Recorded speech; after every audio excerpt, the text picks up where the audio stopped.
Welcome to Snoozecast, the podcast designed to help you fall asleep.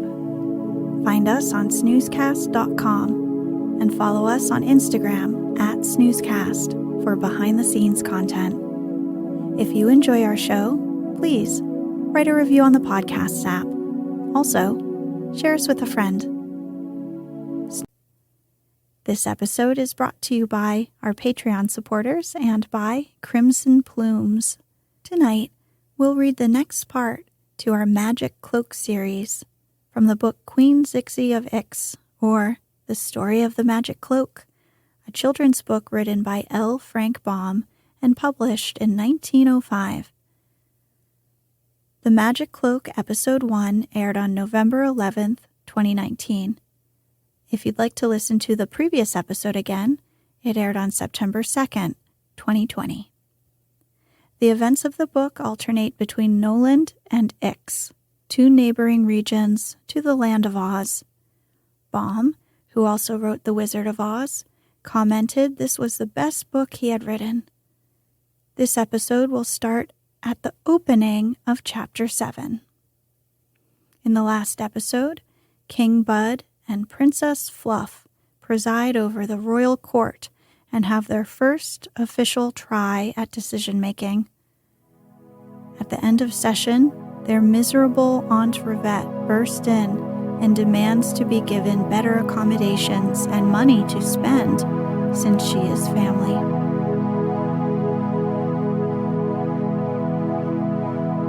Let's get cozy. Close your eyes.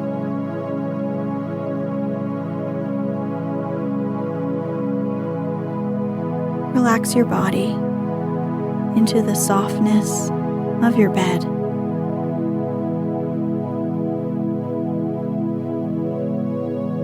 Now,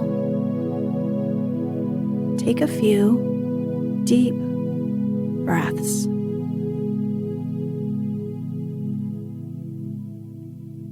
Chapter 7: The Wings of Aunt Rivette. Bud and Meg had plenty to occupy them in looking over and admiring their new possessions.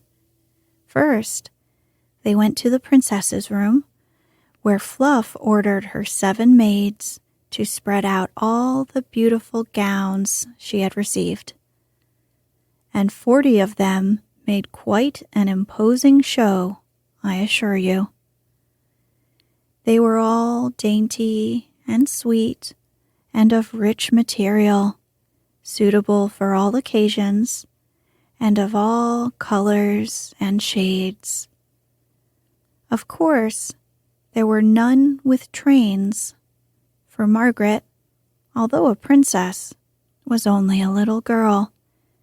But the gowns were gay with bright ribbons and jeweled buttons and clasps, and each one had its hat and hosiery and slippers to match. After admiring the dresses for a time, they looked at Bud's new clothes, 20 suits of velvets, brocades, and finely woven cloths. Some had diamonds and precious gems sewn on them for ornaments, while others were plain, but the poorest suit was finer than the boy had ever dreamed of possessing. There were also many articles of apparel to go with these suits, such as shoes with diamond buckles, silken stockings, necklaces, and fine linen. And there was a beautiful little sword with a gold scabbard and a jeweled hilt that the little king could wear on state occasions. However, when the children had examined the gowns and suits to their satisfaction, they began looking for other amusement. "Do you know, Fluff," said the boy, "there isn't a single toy or plaything in this whole palace I suppose the old king didn't care for playthings, replied Fluff, thoughtfully. Just then, there was a knock at the door, and old Aunt Rivette came hobbling into the room. Her wrinkled face was full of eagerness, and in her hands she clasped the purse of golden coins the Lord High Purse-bearer had given her. "See what I've got," she cried, holding out the purse. "And I'm going to buy the finest clothes in all the kingdom, and ride in the king's carriage, and have a man to wait upon me, and make Mammy Skib and Mistress Capelson and all the other neighbors wild with jealousy." "I don't care," said Bud. "Why, you owe me everything," cried Aunt Rivette. "If I hadn't brought you to Knoll on the donkey's back, you wouldn't have been the 47th person to enter the gate." "That's true," said Meg. But Bud was angry. "I know it's true," he said. "But look here, you mustn't bother us. Just keep out of our way, please. Let me alone. Then I won't care how many new dresses you buy." "I'm going to spend every piece of this gold," she exclaimed, clasping the purse with her wrinkled hands. "But I don't like to go through the streets in this poor dress. Won't you lend me your cloak, Meg, till I get back?" "Of course I will," returned the girl. And, going to the closet, she brought out the magic cloak the fairy had given her and threw it over Aunt Rivette's shoulders. For she was sorry for the old woman, and this was the prettiest cloak she had. So, old Rivette, feeling very proud and anxious to spend her money, left the palace and walked as fast as her tottering legs would carry her down the street in the direction of the shops. "I'll buy a yellow silk," she mumbled to herself, half aloud, "and a white velvet, and a purple brocade, and a sky blue bonnet with crimson plumes. And won't the neighbors stare then? Oh dear, if I could only walk faster. And the shops, they're so far. I wish I could fly." Now, she was wearing the magic cloak when she expressed this wish. And no sooner had she spoken than two great feathery wings appeared, fastened to her shoulders. The old woman stopped short, turned her head, and saw the wings. And then she gave a scream and a jump and began waving her arms frantically. The wings flopped at the same time, raising her slowly from the ground, and she began to soar gracefully above the heads of the astonished people who thronged the streets below. "Stop! Help! Murder!" shrieked Rivette, kicking her feet in great agitation, and at the same time flopping nervously her new wings. "Save me, someone! Save me!" "Why don't you save yourself?" asked a man below. "Stop flying if you want to reach the earth again." This struck old Rivette as a sensible suggestion. She was quite a distance in the air by this time, but she tried to hold her wings steady and not flop them, and the result was that she began to float slowly downward. Then, with horror, she saw she was sinking directly upon the branches of a prickly pear tree. So she screamed and began flying again, and the swift movement of her wings sent her high into the air. So great was her terror that she nearly fainted. But she shut her eyes so that she might not see how high up she was, and held her wings rigid and began gracefully to float downward again. By and by, she opened her eyes and found one of her sleeves was just missing the sharp point of a lightning rod on a tower of the palace. So she began struggling and flopping anew, and almost before she knew it, Aunt Rivette had descended to the roof of the royal stables. Here she sat down and began to weep and wail, while a great crowd gathered below and watched her. "Get a ladder! Please get a ladder!" begged old Rivette. "If you don't, I shall fall and break my neck."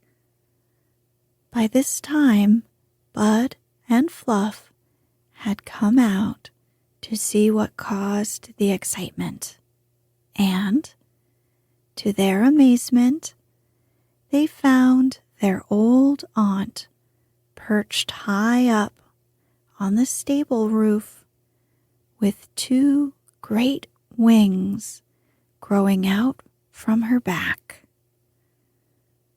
For a moment, they could not understand what had happened.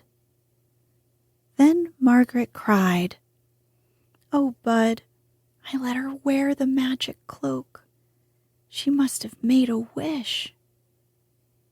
"Help, help, get a ladder," wailed the old woman, catching sight of her nephew and niece. "Well, you are a bird, Aunt Rivette," shouted Bud, gleefully, for he was in a teasing mood. "You don't need a ladder.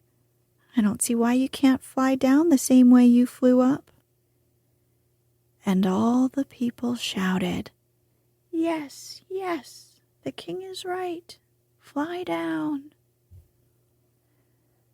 Just then, Rivette's feet began to slip on the sloping roof. So she made a wild struggle to save herself.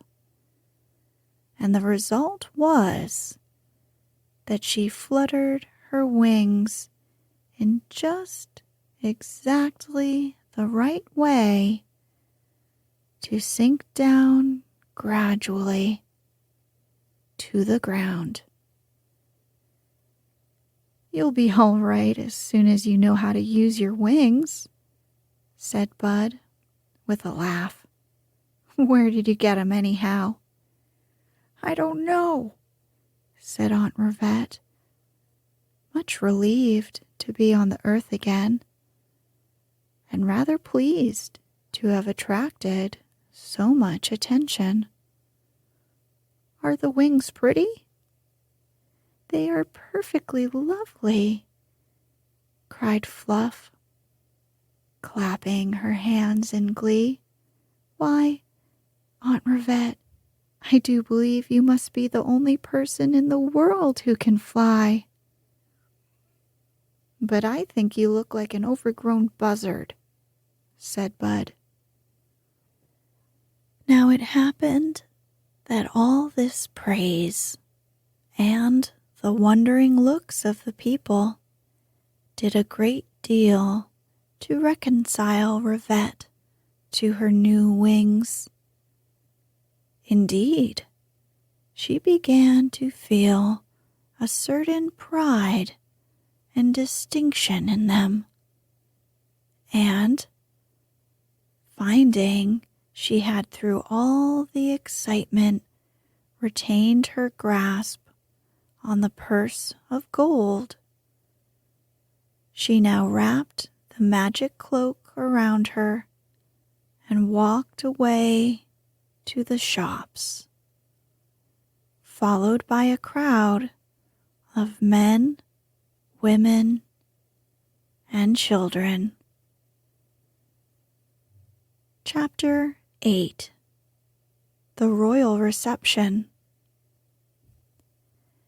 As for the king and Princess Fluff, they returned to the palace and dressed themselves in some of their prettiest garments, telling Jikki to have 2 ponies saddled and ready for them to ride upon.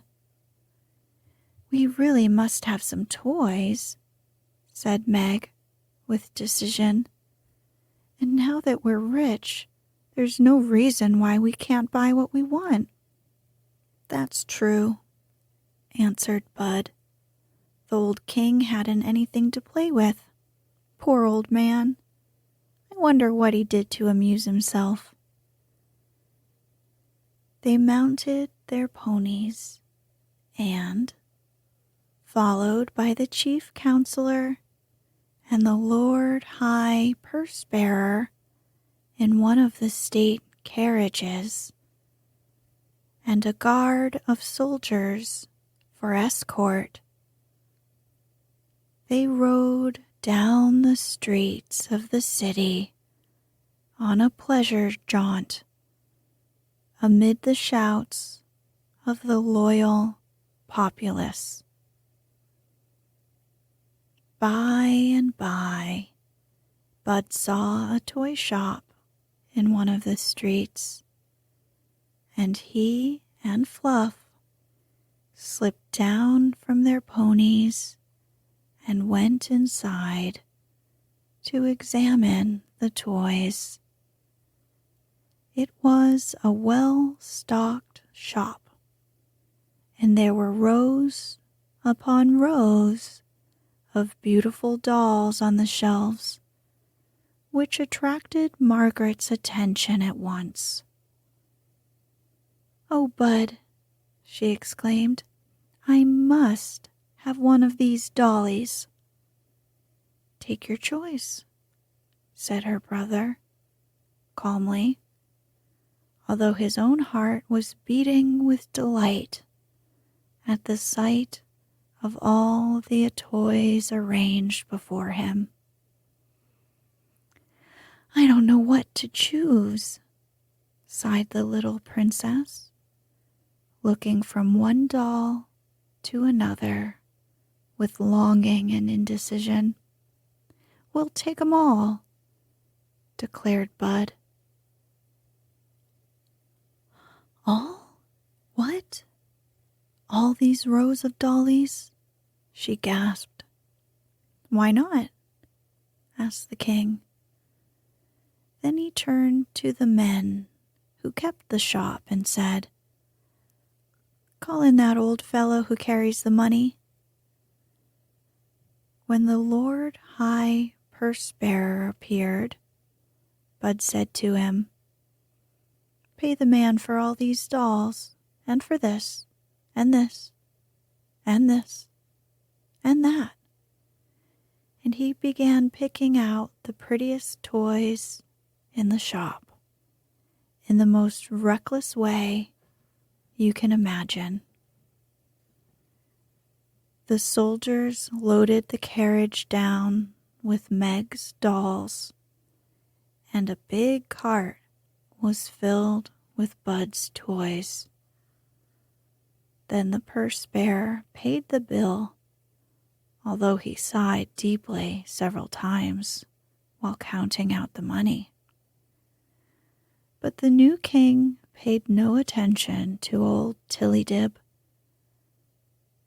and when the treasures were all secured, the children mounted their ponies and rode joyfully back to the palace, followed in a procession by the carriage filled with dolls and the cart loaded with toys, while Tullydub and Tillydib, being unable to ride in the carriage, trotted along at the rear on foot.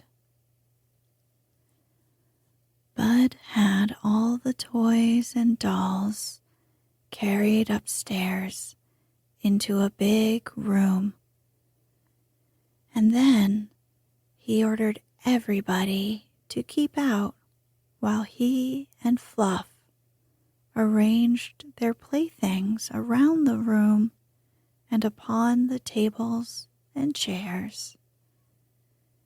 Besides littering the floor so that they could hardly find a place large enough for some of their romping games. After all, he said to his sister, it's a good thing to be king, or even a princess, added Meg, busily dressing and arranging her dolls. They made Chicky bring their dinner to them in the playroom, as Bud called it, but neither of the children could spare much time to eat, their treasures being all so new and delightful. Soon after dusk, while Chicky was lighting the candles, the chief counselor came to the door to say the king must be ready to attend the royal reception in 5 minutes. I won't, said Bud. I just won't. But you must, Your Majesty, declared old Tullydub. Am I not the king? Demanded Bud, looking up from where he was arranging an army of wooden soldiers. Certainly, Your Majesty, was the reply. And isn't the king's will the law? Continued Bud. Certainly, Your Majesty. Well, if that is so, just understand that I won't come. Go away. Let me alone. But the people expect Your Majesty to attend the royal reception, protested old Tullydub, greatly astonished. It is the custom, you know. They'll be gratefully disappointed if Your Majesty did not appear. I don't care, said Bud. You get out of here and let me alone. But, Your Majesty, the king threw a toy cannon at his chief counselor, and the old man ducked to escape it, and then quickly closed the door. Bud, said the princess softly, you were just saying it's great fun to be a king. "So it is," he answered promptly. "But Father used to tell us," continued the girl, trying a red hat on a brown-haired doll, "that people in this world always have to pay for any good thing they get." "What do you mean?" said Bud with surprise. "I mean, if you're going to be the king and wear fine clothes and eat lovely dinners and live in a palace and have countless servants and all the playthings you want and your own way in everything and with everybody, then you ought to be willing to pay for all these pleasures." "How? But how can I pay them?" demanded Bud, staring at her. "By attending the royal receptions and doing all the disagreeable things the king is expected to do," she answered. Bud thought about it for a minute. Then he got up, walked over to his sister, and kissed her. "I believe you're right, Fluff," he said with a sigh. "I'll go to that reception tonight and take it as I would take a dose of medicine." "Of course you will," returned Fluff, looking up at him brightly. "And I'll go with you. The dolls can wait till tomorrow. Have Chicky brush your hair, and I'll get my maids to dress me."